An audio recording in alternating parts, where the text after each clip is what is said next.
I will take that position, yes. Okay, what do you mean wars can never be legal? Legal, in compliance with laws. That we should You do. could Yes. Wars should be legal? Can I Sure. explain why I think so? ask Laura. Yes. I think that self-defense is a legal justification for fighting. I think that's pretty much the only justification, or maybe in extremely rare other cases, but I mean, I think that, you know, like, if somebody points a gun at your head and is like, you know, you do what I tell you or I'm gonna shoot you, and that's basically what if an aggressive war is like being launched by some country on some smaller country that, you know, I just think that's the case where it is legal, in my opinion, for a country to defend itself from being conquered. That would be my view. Okay, on that. so yes. Well, that's just not moral. Yes. So I just want to clarify, when you say legal, do you mean based on international law? So laws are written things in human words on pieces of paper and websites. They are not morality. They are not what you think in your heart of hearts. They have no real connection to that. Laws can be moral, laws can be immoral, but they're laws, and there's, you know, not that much disputing, although lawyers are paid a lot of money to do it, what laws are, because you can go look at the pieces of paper and see what they say, and sometimes they're pretty clear, right? So after World War I, the peace movement that I described in Win the World Outlawed War, that was an absolutely mainstream peace movement led by college professors and bankers and Republican lawyers and so forth, had a key success in creating a treaty called the Kellogg-Briand Pact that banned all war, that is still on the books and still on the State Department's website, and you can go read it, and it says very clearly that it bans all war. And this was done very intentionally and explicitly in the understanding of at least of the activists who made it happen, to avoid any distinction between good wars, bad wars, acceptable wars, humanitarian wars, bad wars, you know, non-humanitarian wars, aggressive wars, defensive wars. It was done on the model of human progress through banning blood feuds and dueling, and the argument was we didn't just ban aggressive dueling and keep defensive dueling, we banned dueling as a barbaric practice. This is what we're doing to war, we're banning it. And so that's one law that's on the books that is universally ignored. Another law that was put on the books after the next World War, when that first law was first implemented and war was first prosecuted as a crime under the Kellogg-Briand Pact against the losers only of World War II, was the United Nations Charter. And the United Nations Charter, you'll be delighted to know, opened up giant loopholes for wars, none of which any recent wars have fit through, but which many people like to imagine lots of wars have fit through. One of those is any war the United Nations Security Council feels like saying it authorizes. And the other was any war that claims to be defensive. Right? And so the reason for banning all war was, of course, that there's never been a war where there was any side to the war that didn't claim it was defensive. It doesn't mean there haven't been sides of wars that actually were defensive. It just means there's never been a war where any side has not claimed to have been defensive. And so you look at the Kellogg-Briand Pact and the UN Charter, and these are things that were created to ban war explicitly, including in the preamble, you know, for the UN Charter, you know, to rid the world of the scourge of war. And yet, the statements from U.S. Congress members today and yesterday and then for the past week and ever have avoided any mention of the Kellogg-Briand Pact or the UN Charter, and have stated exclusively that a war is not legal if the president does it. It's only legal if the Congress does it. Right? Now, if tomorrow China bombs San Francisco, not about to happen, I'm not slandering China, just try to use a thought experiment. Will your top concern be whether it was a president or a legislature in China that made that decision to bomb San Francisco? Will that be your top concern? Will that be a legal concern of any sort? Of course not, right? So the phrase in the US Constitution that gives Congress the power to make war, which it absolutely and very clearly does, was one of the best things that this crowd of racist, oligarchic, white, male, so-called founding fathers did and got right. The giving the power not to any individual, because then you'll have lots of wars, giving it to what was meant to be a somewhat representative body. That phrase in the US Constitution gives Congress the power to make war and to hire pirates.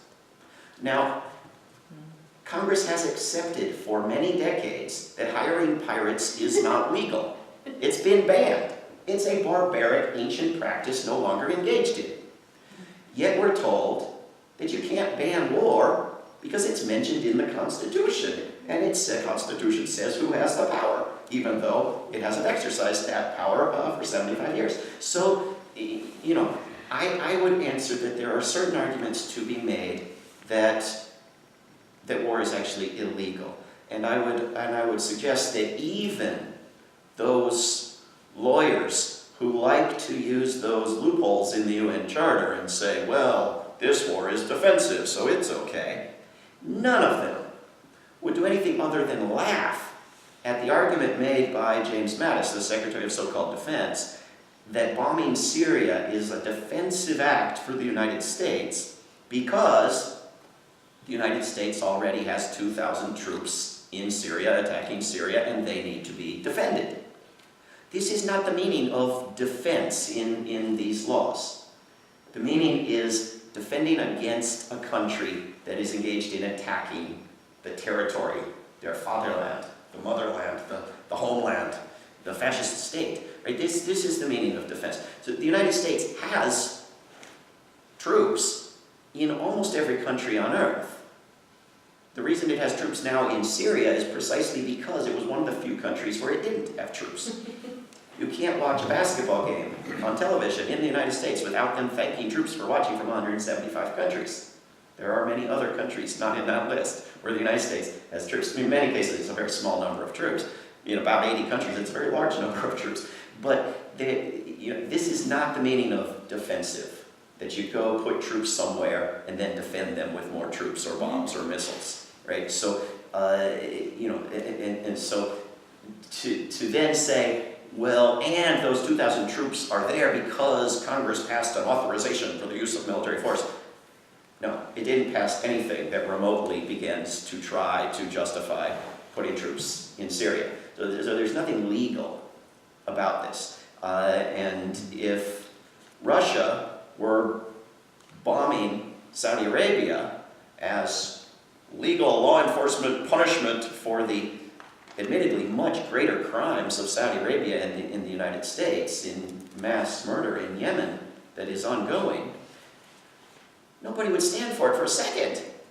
It's not law enforcement. There's no court that has ruled that Russia should bomb Saudi Arabia as punishment for, and were, Russia to say, well, we're not bombing the people of Saudi Arabia. We're bombing one demonized monster, animal, the clown prince, or, the king. Well, no, actually, propaganda isn't a legal or moral argument. It's propaganda.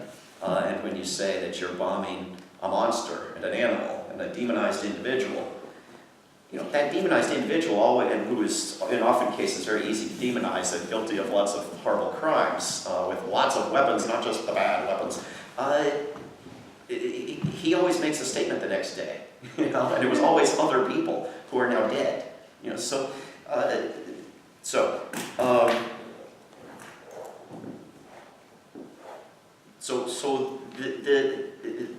the thing about looking at past peace movements, like the movement of the 20s and 30s, I think, is to look at how they thought about the world and how they acted. And the peace movement of the 1920s and 30s was an abolition movement. It was to end war. And it was not some sort of naive, childish, drunken group supposing that if you passed a law that declared war illegal, war would end. You know, the idea was to pass a law that declared war was illegal and to establish courts and to establish a body of written law and to establish practices both of arbitration and criminal prosecution and of non-military sanction by governments of other governments that would gradually put an end to war. And this is, you know, it's strange that, I mean, you sort of have to make the case to people that war can be abolished, or it continues expanding. But the fact is that if we would take things gradually, if the United States would go from $1 trillion on war to 900 billion, 800 billion, 700 billion, you would see a reverse arms race around the world. If the United States would take its troops out of other countries, you would see the benefit from that, right? I mean, so the war on terrorism, has terrorism increased, decreased, or stayed the same during the war on terrorism? What do you think? Increased. Increased dramatically, predictably, and provably as a direct consequence of the war on terrorism. Has drug use gone up or down during the war on drugs? Right. Has poverty gone up or down during the war on poverty? Right. So we need a war on sustainable prosperity and happiness. Right? Joy! If you wanted to create, you know, anti-terrorist networks in some, you know, anti-Mexican terrorist networks around the world, you would have to get the government of Mexico to put bases around the world and kick in doors around the world and drop bombs around the world. This is how you create. So, you know, why are there anti-US terrorist groups in the world? We better go bomb them, right? This is, you know, digging the hole you're in, right? This is not productive. This is self-defeating. It's counterproductive. It's destructive. And this is not new. This has been understood. But the propaganda has beat it into people's heads that you have this choice between making it worse or doing nothing. And who could stand for doing nothing? So you must engage in making it worse. But the places on earth where the violence goes on don't manufacture any weapons. The top source of the weapons is this country. The United States government allows the sale of, in many cases gives for free, and in most cases provides aid, military training, to 3/4 of the world's dictatorships, by its own definition of what is a dictatorship, right? So the notion that all of this militarism and weapons manufacturing and war glorifying even is some sort of mad patriotic nationalistic campaign is wrong. You know, this is profiteering off death on a global scale. And so, you know, I imagine we should actually get to a more open discussion, but just to say a few words about peace movements prior to now, it is worth looking at, as everyone does, the 1960s. And if it weren't for people who became peace activists during the 1960s, there would be almost no peace movement today.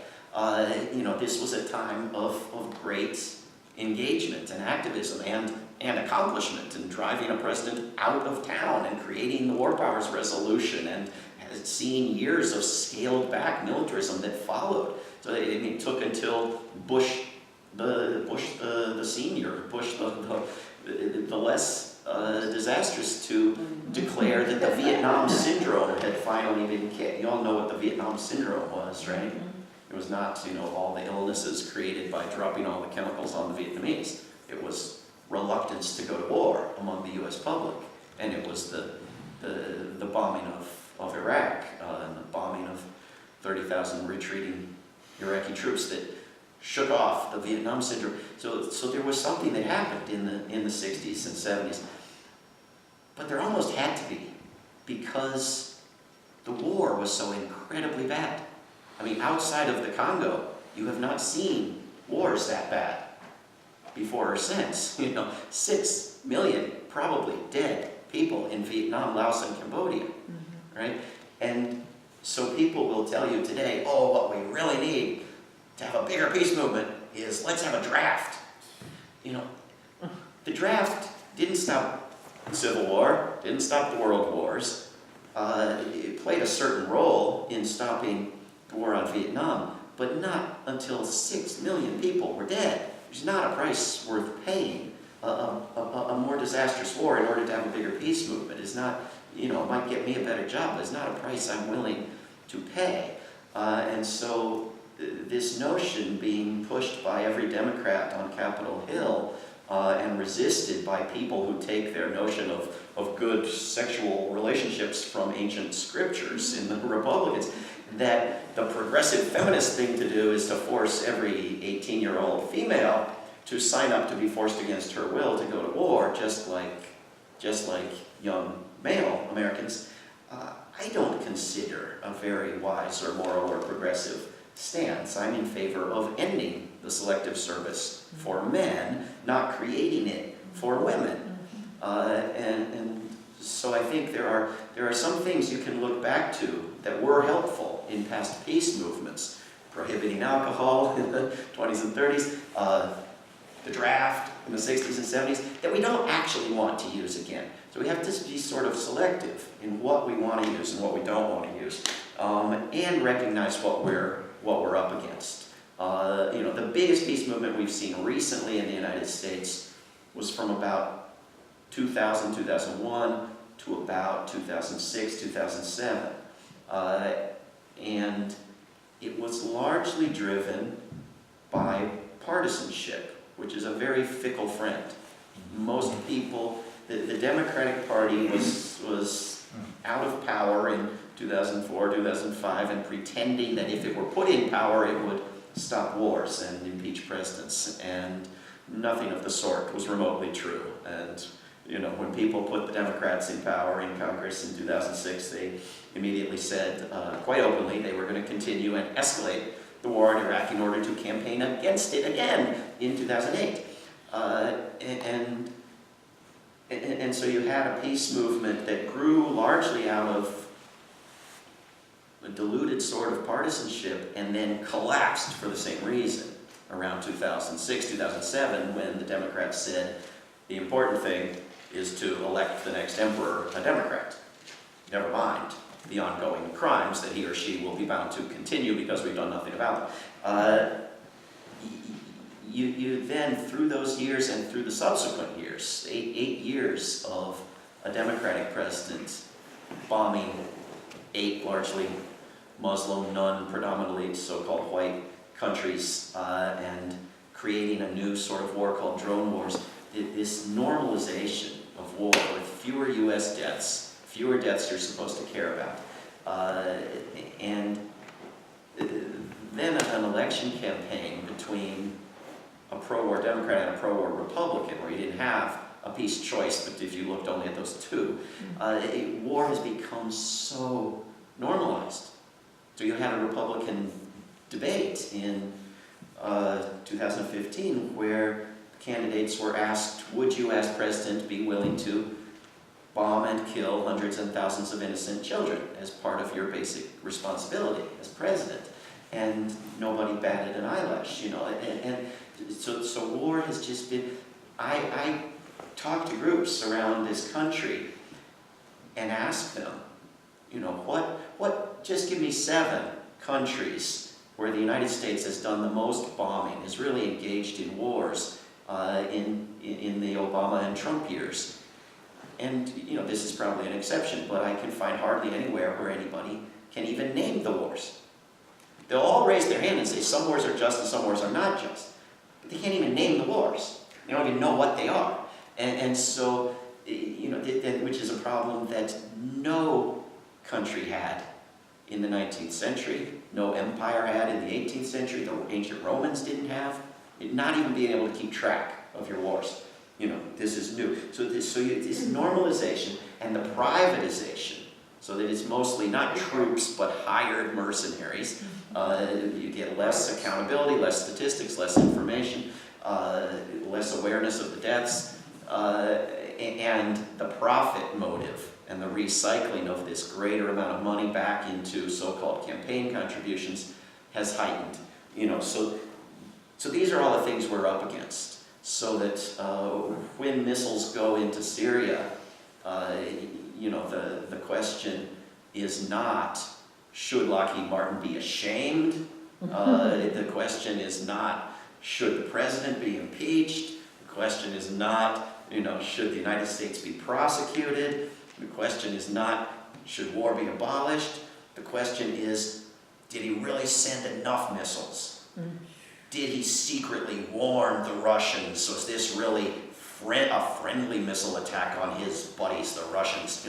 It's it's the wrong sorts of questions. And so, if we look to the peace movements that have accomplished things in the past, that have ended the most wars, that have accomplished the most disarmament, including massive nuclear disarmament, although a very unfinished job, they have made clearer, simpler, more moral, less partisan, less electoral, more educational cases.